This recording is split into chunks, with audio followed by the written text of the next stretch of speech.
James and the brother John and led them up a high mountain by themselves. And he was transfigured before them. And his face shone like the sun, and his clothes became bright as light. Suddenly, there appeared to them Moses and Elijah, talking with them. And then Peter said to Jesus, "Lord, it is good for us to be here. If you wish, I will set up 3 tents here, one for you, one for Moses, one for Elijah." While he was still speaking, suddenly a bright cloud overshadowed them, and a voice from the cloud said, "This is my son, the beloved. With him I am well pleased. Listen to him." When the disciples heard this, they fell to the ground and were overcome by fear. But Jesus came and touched them, saying, "Get up and do not be afraid." And when they raised their eyes, they saw no one except Jesus himself alone. As they were coming down the mountain, Jesus ordered them, "Tell no one about the vision until after the Son of Man has been raised from the dead." The word of God for the people of God. Thanks be to God. So I was a church nerd growing up. About ninth grade, grew up in a Pentecostal church. About ninth grade, I decided to start a small group in my school, which doesn't make you particularly all that cool. I did what they told me to do. I threw away all of my secular CDs. It was just a time period. Anybody grow up in that culture where they told you to do that? Okay, all right. So I threw away all my secular CDs. I gave my life, my heart to Jesus. I wanted to transform my school and my community. And I grew up in this youth group that worshiped on Friday nights. It started at 7 p.m. and worship went all the way until midnight. I was what they would have called sold out. On fire was a term used during that time period. And then, about halfway through my senior year of high school, I had a bit of a crisis of faith. The church that I had known, the youth pastor I had known, he just got up and left. He said the Spirit was calling him elsewhere, and he just got up and left one day, never said goodbye to us, left, and I thought to myself, I'm one of your leaders. I lead this thing that you guide me in leading, and now I'm completely alone. What kind of Spirit of God would so move you to leave like this? So I had a little bit of a crisis in that moment, and in that time, I just left the church. And interestingly enough, I decided, I have been so good. I got rid of my CDs. I've literally never been rebellious. Maybe it's about time I am. So I started the first of that of 20. This is 2004. Start of 2004. I do the first time I've ever done this. I do what my friends are doing, which is go somewhere that you're not supposed to be. Your parents have told you not to go, but tell them you're somewhere else. And so on New Year's Eve, I showed up at a house that was hosted by a friend of mine who was dating a college boy, a house where I stayed the night in a house with college kids as a high schooler, and my parents did not know about it. I was the good kid. And I was disillusioned with church. And now I was committed to being rebellious. And that evening, while at this party, trying to figure out my way around things I had never been around before at a party, I met a person. I met this guy, and he's introduced to me as a friend of the college guy there, and the guy who was hosting, and when the ball dropped on New Year's Eve, everybody in the room kind of made us kiss one another. Awkward. The next day, no one, he's gone. He's not there. I don't know who he is. But about 3 days later, I get a phone call, and he invites me out on a date. And what would have been a rebellious moment, just a rebellious moment, your average high schooler doing the thing that their parents told them not to do, turned out to be probably the most defining moment of my entire life. That guy actually ended up being Chris, was Chris, who I ended up marrying about 3 years later, and no one thought it would ever happen. But it was completely different than I had ever imagined it would be. This story in Jesus' life is not the one you would think of to be the defining story. Just tell me for a second, what do you think that story would have been? What story? Easter, right? Easter, or Good Friday if you want to, if you're a really Good Friday strong lover. You would think that's the defining story, but this, I would say, is the. It's not the story you'd think, but it's the defining moment of Jesus' ministry and life. And the reason why is in this story you get glimpses of Jesus' baptism. You are my son, my beloved, right? You get glimpses of Jesus' crucifixion on a hill. This is another story that happens on a hill. We should hear when we hear it on a hill. We should hear Calvary. You get glimpses of the resurrection. Jesus is dazzling white. And yet, it's a story we often look over. It's not the one we think is going to be the defining moment of Jesus' ministry. When I think about our time at Kingstowne, and I think about these three phrases, like, gosh, first it's, you are my son, my beloved. And then there is, with whom I am well pleased. And then this story adds another line, listen to him. This is my son, my beloved, listen to him. This is my son, my beloved, with whom I'm well pleased, listen to him.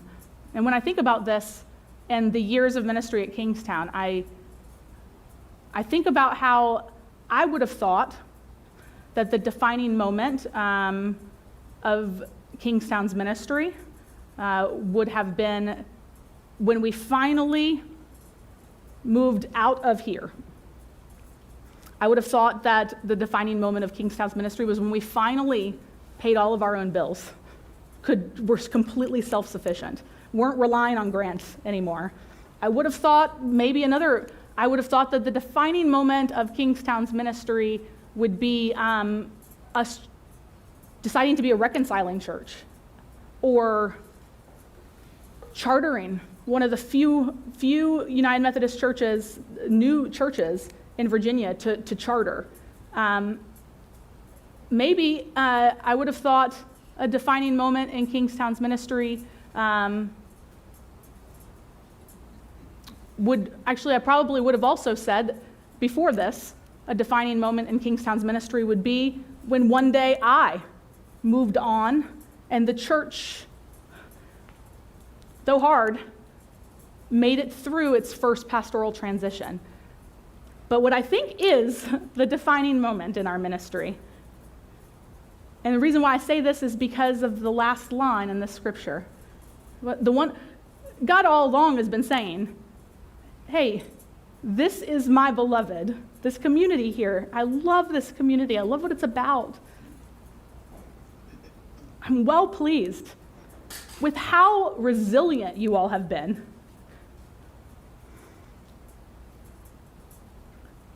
Listen to him. It's this line, listen to him. It's this, it changes it a little bit. It's a little bit of, it's not about who we are as a community. It's about a community that has wisdom, has learned a few things, has made it through some hard things, and now has something next that was unexpected. It's this defining moment, I believe, in the life of Kingstowne is what's going to happen this year. And we would have never, ever anticipated this happening. Up until a year and a half ago, we would have never have imagined the ability of a church in Northern Virginia ever getting to a place where it could have a building. That was unheard of. We always expected we would be renting in a space like this forever. Even if we rented in another storefront somewhere, those storefronts, gosh, are $4,000 a week to rent. If I wanted to get a storefront up in Lansdowne Commons, unheard of, not possible. And also, as we talked about last spring when we brought it up, it's also the scariest thing we've ever done, because we never thought we could do it, and we also always narrated the life of our church as a church that did not have a permanent space. And so it's also the scariest thing, because it's going to change this community significantly. But Jesus says, hey, I love you. This is really driving me crazy. Jesus says, hey, I love you. You're my beloved. I'm well pleased. I'm well pleased in the community you've built here. I'm well pleased with your resilience. I'm well pleased with your mission. But now we're going to be the people in the community that aren't hiding in a school. We don't put a sign out. Nobody has any clue we're here. Now we're going to be the people in the community that they can say, hey, listen to them. Because we were good listeners to God, and we were able to take what was unexpected, completely different than what we would have thought this church would have been, something that seemed outside of our vision, and envision it in a whole new way, in collaboration with churches, in a space that can be a place of future collaboration, of bringing in the community, not just us going out into the community. We were able to see it in a whole new way. And it was the wisdom that it took to discern that movement for our church, to also wait for it, to be willing to wait for it, is something that a church that's been a teenager doesn't normally have. We've been a teenage church. It's like this coming out of adolescence. They're able to see what we couldn't see before. Listen to him. I wonder what the defining moments in your life are.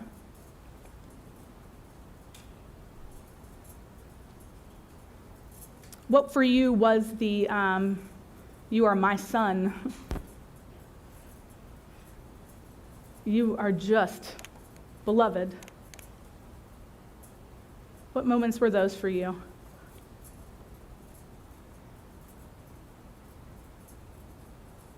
I have nothing but fond memories of the moments when we would gather here and we could feel God's embrace, even when we had no clue how many people were going to walk in the door, and also had no clue if we would ever even be sustainable as a congregation.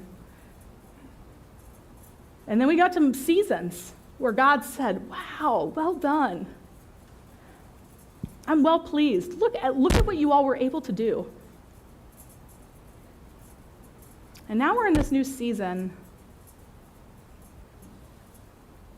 Listen to him. I wonder what your seasons in your life, when did God call you beloved? When did you know God was pleased?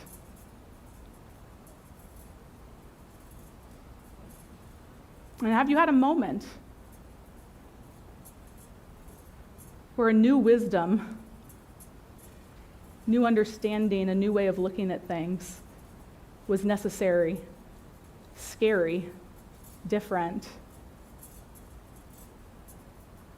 but it's like dazzling white on the mountainside?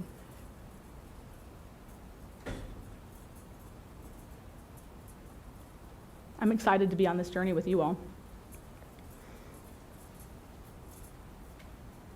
As the band comes forward,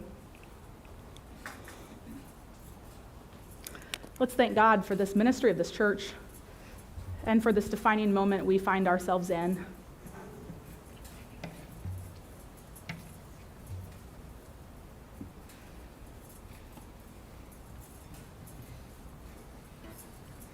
God, we're so grateful. Right as we are on the,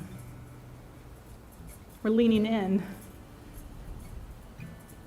to the listen to them season of ministry for our church, we notice things. We notice how when we were leaned into the unknown, all of a sudden, we were able to make beautiful relationships with communities we weren't able to make in the past.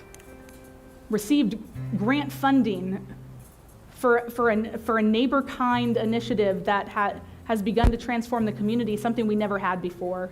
All of a sudden, God, you bring into our community, the children's director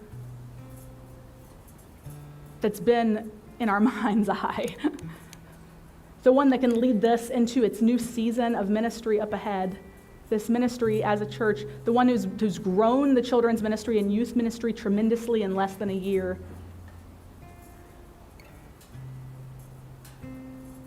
God, we don't take it lightly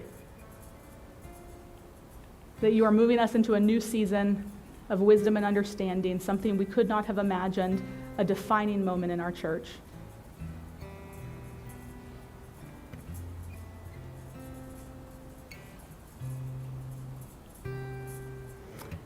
And there's a little bit of fear in that,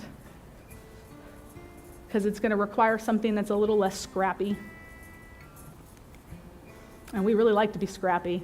We could blame a whole lot of things on our scrappiness, God, and now we have to, in order to be the one who is listened to, or the one who listens to you, God, we have to step into a new, more structured way of being as a church. And still, God, still courageous and creative and collaborative as we have always been.